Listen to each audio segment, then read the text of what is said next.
I've seen so many videos, so many testimonies coming out of the UK from black people, from Asians, from Arabs, and so on, all British citizens, as well as from immigrants, of course.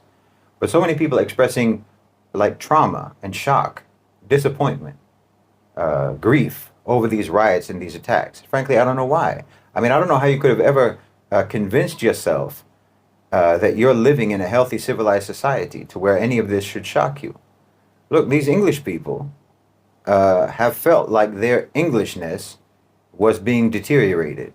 You know, their English culture, their English heritage, their English Anglo so-called civilization, they felt it was being marginalized, minimized, and undermined by the presence of non-whites, and primarily of Muslims, the presence of Muslims. So what you're seeing with these riots is just them reasserting their culture, their heritage, their so-called civilization at its most raw, its most honest, the most primal expression, which is hateful, primitive, and violent. That's their culture. That's their culture, and they're telling you loud and clear. Why, these are festivals for them. You call it riots, but for them, these are festivals of Anglo-British culture and tradition. That's who they are. They're not tolerant people. They're not multiculturalists. They're monoculturalists, and they always have been. I mean, you can tie a monkey's tail to a stick to make it go straight, but the moment that stick comes loose, the tail will curl up again. You can't artificially change a society. No, you can't artificially change the nature of a society. And you should already know. You should already know the nature of that society.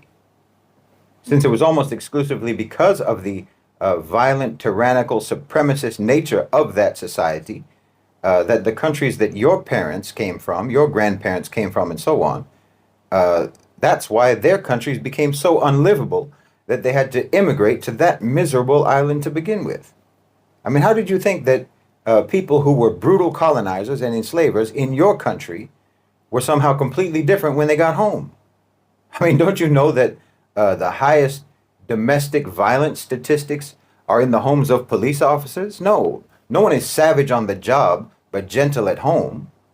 They were in your countries, robbing your countries, pillaging your countries, destroying your countries, because they thought you deserved it. And they look at you the same way now. They look at you on the streets of London, on the streets of Brighton, on the streets of Manchester, Bristol, Liverpool, and Cardiff. They look at you the same way that they looked at you when you were on indigo plantations and when they were starving you to death in Bengal. They look at you the same way that they looked at you when you were on tobacco and sugar and cotton plantations in the Caribbean. The same way that they looked at you when they were stealing your lands in Kenya, stealing your lands in Zimbabwe and everywhere else, and forcing you into mines and forcing you onto plantations to deliver all of your natural wealth into their hands. I'm telling you, they look at you the same way now. When you're on their streets, they look at you the same way as they looked at you when you were in your countries of origin. They hunted you over there, and they'll hunt you over here. In fact, they'll hunt you even more savagely when they're on their home turf. I mean, do you think that a wolf is more dangerous when he's outside and less dangerous when you're right there in his den? Why, everybody knows that a wolf is even more violent when he thinks he's protecting his den than when he's out hunting.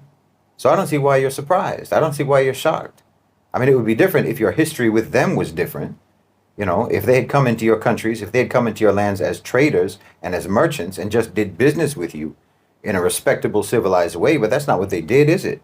So, I mean, if you're the victim of a brutal home invasion where you get assaulted and robbed in your own house, what makes you think that the criminal who did that to you is going to welcome you as a guest when you show up at his door? So yes, they felt that their culture was getting pushed aside. And now they're holding parades all across the UK to celebrate who they are and to remind you who they are and to remind everyone else who they are. And listen, I'm well aware that this is orchestrated, that it is calculated. I'm well aware that what's happening in the UK right now is all part of the destabilization project that has been in progress for at least as long as the Ukraine war has been in progress. I'm the first person to point that out. I'm the first person to talk about that. I know that's what's happening because I said it would happen. And it's going to get worse. I know that Tommy Robinson is on the payroll. I know he's an agent of disruption, but he's not the only one. I know that's why they specifically choose to hold their Anglo Pride parades in heavily immigrant and minority areas, precisely to inflame, and precisely so that English people can see the police crack down on white nationalists. That's just to promote the white nationalist narrative. You know, if immigrant and so-called minority offenders get lighter sentences than whites, the whole point of that is just to advance that narrative, to stoke resentment and racial hatred. Everyone knows that Tommy Robinson is paid by higher-ups. Well, those higher-ups are exactly that. This racial and ethnic strife is sought by the elites of the society. Because, like I said, time and time again, Europe, including the UK, is slated to be nothing but a conflict zone. But the point is, they're able to do this because that racism, that white supremacy, that brutal, violent heritage and culture is their heritage and culture. And they never rehabilitated themselves from it. They never civilized from it. They have been barbarians for millennia. And that's what they are today. To one extent or another, all they did was medicate those hateful, violent tendencies. They sedated it. They treated the symptoms, just like the pharmaceutical industry does, just like they do with illness. You know, they never cure you. They just medicate the symptoms so that it'll be dormant without ever actually treating the underlying condition. Well, that's the same way that they've dealt with their perverse hatred and their racism and their penchant for violence. They just put a Band-Aid on a tumor. They plaster over a cyst with foundation, makeup, and blush so that you can't see it. Or anyway, so that you can't tell whether what you are seeing is what you think you're seeing. You know how they talk about microaggressions and implicit bias and all that? Well, that's what I'm talking about. It's like radiation that escapes through a landfill of toxic waste because you never actually got rid of the waste. You just tried to bury it. But no matter how deep you bury it, it's still there. And it's going to come out one way or another. Look, I'm a Westerner. My ancestors were Irish and German. But I don't feel any conflict in acknowledging the reality that the West has always been and still is barbaric. You know, there was a Sahabi named Abu Dhar al-Ghifari, and his whole tribe, before Islam, they were highway robbers. They were bandits, thieves, murderers, and they were renowned for that. When they embraced Islam, they didn't pretend that they didn't have that history. In fact, having that history just demonstrated how much Islam changed them. They were no more defined by what they were before Islam, nor did they identify or defend what they were before Islam any more than I am defined by or identify with or defend the history of the West. You have to tell the truth. I mean, the irony, of course, is that these riots, this is all part of a destabilization campaign by white Westerners against white Western countries. And these people still want to believe in some kind of white Western fraternity. Your forefathers were Anglo serfs and peasants used and abused by Anglo aristocrats. And that's basically the same situation now. You are defending a so-called culture, a so-called civilization that treated your ancestors like animals, treated your women like property, and your children as nothing but expendable drones for workhouses and mines. You enslaved each other before you ever started enslaving anyone else. It's a miserable, disgraceful, inhuman heritage. I mean, I'm American.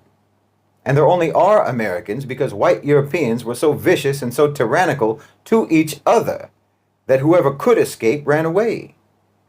My people went to America because you were starving them in the potato famine. White on white oppression. That's your whole history before you became multicultural oppressors. That's what I mean. What you did elsewhere, you were already doing at home. What you did to other people, you were first doing to each other.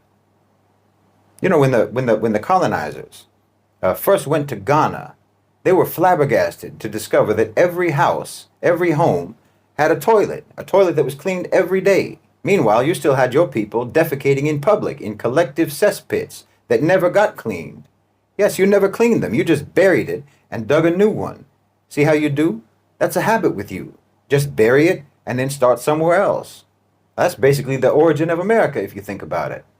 You just moved away from the cesspit of Europe to start a new cesspit on the other side of the Atlantic. I'm telling you because you need to know. I'm not telling you to denigrate you.